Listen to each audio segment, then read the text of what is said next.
प्रिय छात्रों, B part third की इस क्लास में आपका स्वागत है। आज आपको तर्क संग्रह के अंतर्गत कारण और कार्य के विषय में पढ़ाया जाएगा। तर्क संग्रह में तत्व मीमांसा और ज्ञान मीमांसा का विवेचन एक साथ किया गया है। तत्व मीमांसा के अंतर्गत पदार्थ या तत्व और ज्ञान मीमांसा के अंतर्गत उन तत्वों का ज्ञान कैसे किया जा सकता है यह बताया जाता है।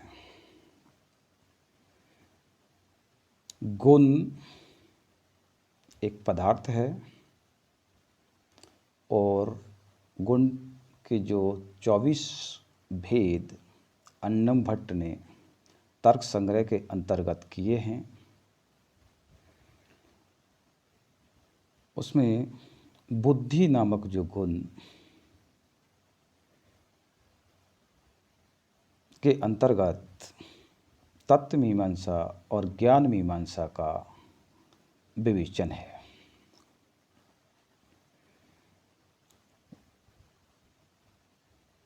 उसको जानने के लिए हमें कारण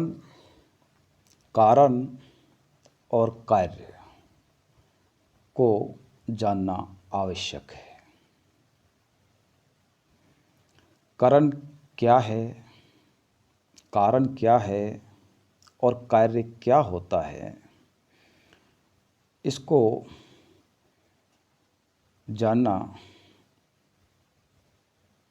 ज्ञान मीमांसा के लिए और तत्व मीमांसा के लिए जरूरी होता है। कारण क्या है? तर्क संग्रहकार अन्नम भट्ट ने कारण की जो परिभाषा इस प्रकार दी है, असाधारणम कारणम करणम, अर्थात असाधारणम जो कारण है उसको कारण कहा जाता है। असाधारण और कारण, इसमें दो शब्द आए हैं। दोनों शब्दों का अपना एक विशिष्ट महत्व है कारण को समझने के लिए। असाधारण क्या है, असाधारण क्या होता है, इसको जानना कि जिसके बिना कोई कार्य हो ही नहीं सकता, अर्थात असाधारण वह कार्य जिसकी उत्पत्ति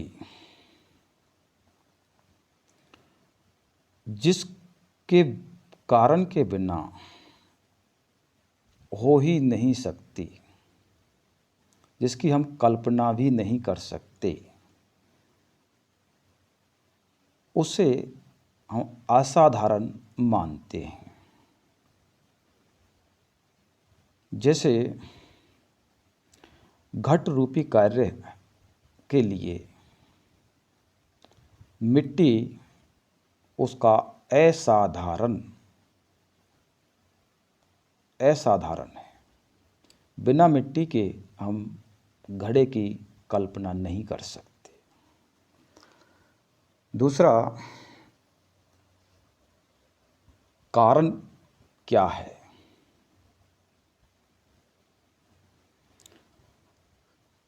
कार्य नियत पूर्ववृत्ति ही कारणम।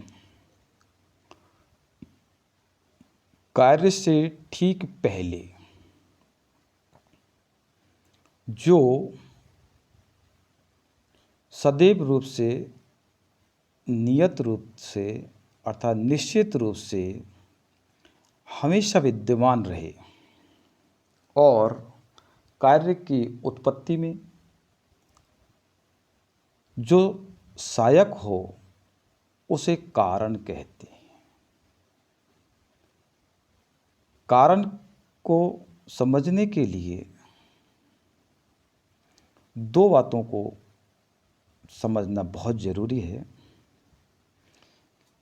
कार्य से पूर्व जिसकी विद्यमानता होना आवश्यक है और परवर्ती भी होना आवश्यक है। जैसे मिट्टी में घट बनाने की विद्यमानता पहले से है और परवर्ती काल में वह घट के रूप में स्थापित हो जाता है। अब हम कार्य के विषय में जानना चाहते हैं कि कार्य क्या है। कार्यम प्रागभाव प्रतियोगी। पूर्वकालिक अभाव का विरोधी प्रतियोगी होता है वह कार्य है। कारण के तुरंत बाद जो भाव रूप में प्रकट हो जाए वह कार्य है। इस प्रकार कार्य का जो जनक, कार्य की जो उत्पत्ति का जो कारक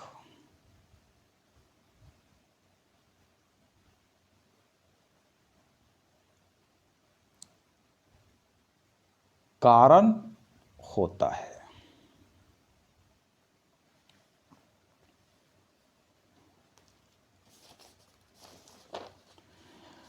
अब कारण के अन्नम भट्ट ने 3 भेद किए हैं: समवायिक कारण, असमवायिक कारण और निमित्त कारण। समवायिक कारण यत् संवेतम कार्यम उत्पद्यते तत् समवायिक कारणम। यथा तंतवः पटश्च सौगत रूपादे। जो कारण कार्य में निरंतर विद्यमान रहता है उसे समवायिक कारण कहते हैं। जैसे तंतु पटका और घट पट में विद्यमान रूप का समवायिक कारण है। कारण के साथ साथ कार्य उत्पन्न होता है। समवायिक कारण में हम अलग अलग रूप में उनका अस्तित्व नहीं देख सकते। तंतु को पट नहीं कहा जा सकता, रूप को तंतु से अलग नहीं देख सकते, लेकिन रूप तंतु उस पट में एक साथ समवाय होकर के विद्यमान रहते हैं। ऐसा जो कारण को समवायिक कारण कहा जाता है। असमवायिक कारण कारणेन वा स एकस्मिन् अर्थे समवेतत्वे सति यत् कारणं तत्समवायी कारणम यथा तंतु संयोग पटस्य तंतु रूपम पट रूपस्य। कार्य के साथ या कारण के साथ एक वस्तु में समवाय संबंध से स्थिर होकर जो कार्य के प्रति कारण भी हो उसे असमवायी कारण कहते हैं। जैसे तंतु संयोग पट का असमवायी कारण है और तंतु का रूप पट रूप का असमवायी कारण है। इनको अलग अलग रूप से अलग अलग रख करके हम नहीं देख सकते। ये संयुक्त होकर के तंतुओं का जो संयुक्त रूप होकर के पट का असमवायी कारण बनता है। निमित्त कारण तद्विभिन्नं कारणम निमित्त कारणम यथा तुरी बेम आदिकम पटस्य। जो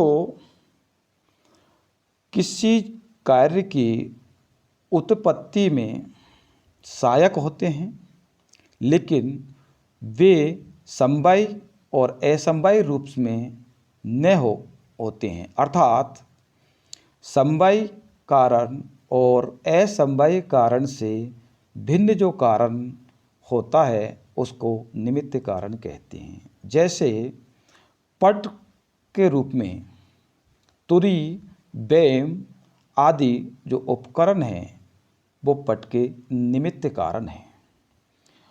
हम पट के लिए वस्त्र के निर्माण के लिए तुरी बेम को अलावा अन्य जितने भी जो मशीनी उपकरण है मानव है उसमें सहायक होते हैं लेकिन वे हमेशा उसके साथ नहीं रहते। मशीनें हैं, उपकरण हैं और व्यक्ति पट का निर्माण होने के बाद में वे उससे अलग हो जाते हैं। वे पट के साथ हमेशा विद्यमान नहीं रहते। ऐसे जो कारण को निमित्त कारण कहा जाता है। तीनों जो कारणों में से जो असाधारण कारण है वह कारण है, उसे कारण कहा जाता है। अर्थात पट के हम संदर्भ में जब देखते हैं कि तंतु के जो बिना पट की हम कल्पना ही नहीं कर सकते, तो पट असाधारण कारण होगा। घट के रूप में हम मिट्टी के बिना उस घट की उस घड़े की कल्पना नहीं कर सकते। अतः मिट्टी उस घट का असाधारण कारण हो। जो भी कार्य की सिद्धि में जो सबसे अधिक जो सहायक होता है, जिसके बिना हम उस कार्य को उत्पन्न होता हुआ नहीं देख सकते, उस कारण को कारण कहा जाता है। इस प्रकार अन्नम भट्ट ने तर्क संग्रह के अंतर्गत कारण, कारण और कार्य का एक साथ विवेचन किया गया है। कारण, कारण और कार्य के जो माध्यम से हम ज्ञान मीमांसा अर्थात प्रमाण के जो माध्यम से जो पदार्थ हैं उन पदार्थों का विवेचन कर सकते हैं, ऐसा तर्क संग्रहकार अन्नम भट्ट ने अपना मत विचार स्पष्ट किया है। धन्यवाद।